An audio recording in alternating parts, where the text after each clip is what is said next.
Nome inteiro do senhor? Marco Williams Erbas Camacho. O senhor tem direito constitucional ao silêncio, isso não lhe prejudica. O senhor também é conhecido como Marcola? Sou. O Marcola, ele nasce e cresce no centro de São Paulo, perde a mãe muito novo, né? A mãe morre afogada, uma situação bastante trágica, e ele cresce criado por uma tia, mas em boa parte do tempo morando na rua, onde ele conhece ali alguns comparsas e ele vai tendo uma evolução no crime e se destacando até virar assaltante de banco ali com seus 15, 16 anos de idade. É nesse período que ele conhece, por exemplo, o César Augusto Roriz, o Cezinha, que vai ser bastante importante na hora que ele fizer a fundação do PCC. O próprio apelido dele era Marcola porque ele cheirava muita cola, ele era batedor de carteira, que é o que todo moleque acaba começando no mundo do crime, e através da bateção de carteira, aí você vai subindo um pouco, você vai ficando mais velho, até chegar no topo do crime, da criminalidade antigamente, né, nos anos 80, que era o assaltante de banco. Na capital paulista, ser assaltante de banco era você gozar de um grande status no mundo do crime. Muito provavelmente ele pagou por algum assalto feito ou na Grande ABC ou aqui mesmo na capital paulista, que eram os principais redutos de assalto a banco da época.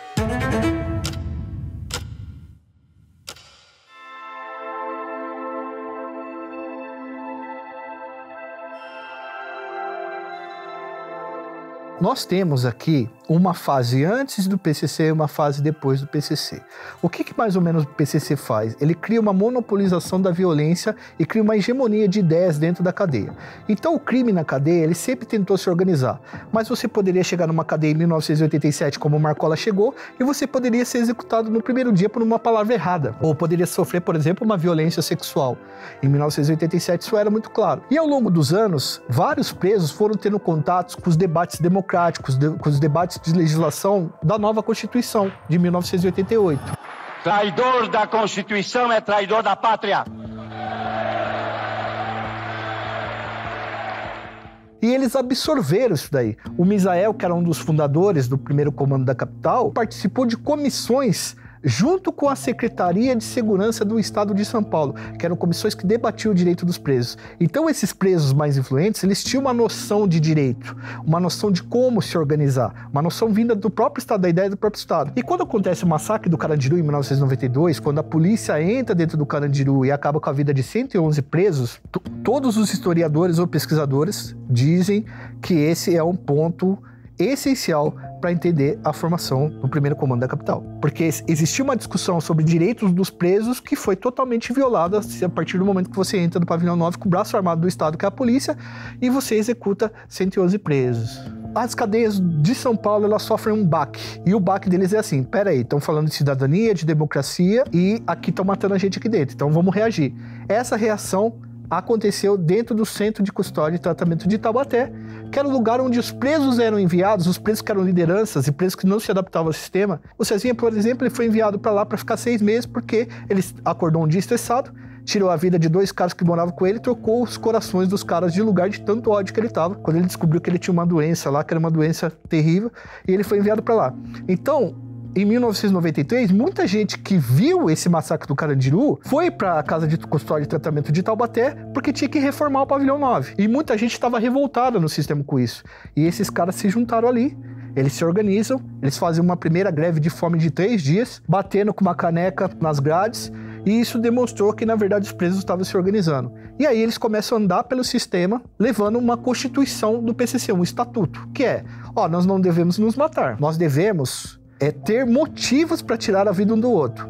Então começa a se burocratizar a morte dentro da cadeia. Eu fiz isso. Peraí, você vai ter que ter um julgamento, você vai para as ideias e a gente vai debater o que você vai tomar de castigo. Antes disso, antes das organizações do PCC tomar os lugares, cara, era você pega a tua faca, eu pego a minha e a gente vai trocar a facada. Ou no meio da noite eu corto sua garganta. É simplesmente você dormia numa cadeia sem saber se ia acordar.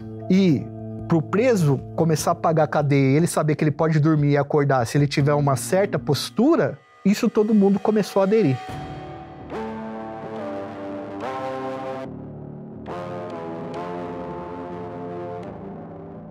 O Marcola, ele sempre teve uma característica dentro dos prisões paulistas de ser liderança.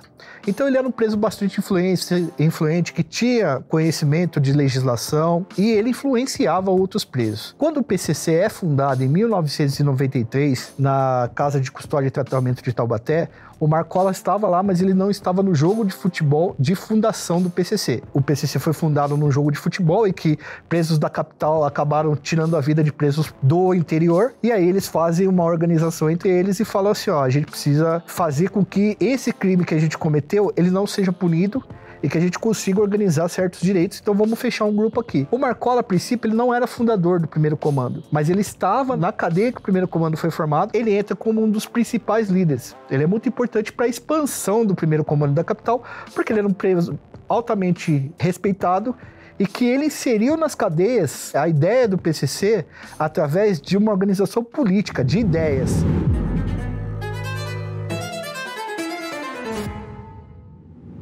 Você se livre desse estigma, é isso que você quer? Seria perfeito se fosse assim, mas eu estou disposto a ir para qualquer lugar que seja longe do PCC para que não falem que eu sou líder do PCC. O Marcola, ele era uma liderança do primeiro comando desde o início, ele não era um fundador, eram status diferentes. Os fundadores, eles gozavam de privilégios maiores, a decisão final era deles. Mas o Marcola já se despontava como uma liderança, assim como Edemir Ambrosio, que era o Sombra, que foram dois caras que inseriram dentro das prisões a ideia do PCC através do convencimento. O Marcola, ele começa a se despontar na organização quando ele começa a ser transferido, e nessas transferências ele consegue batizar uma quantidade enorme de pessoas. Então era como se o Sombra e ele fossem representantes comerciais que faziam esse batismo desses caras. Aí eu teria que explicar por que eu sou o Marcola, entendeu? Eu tive um problema com esses presos que eram os líderes do PCC.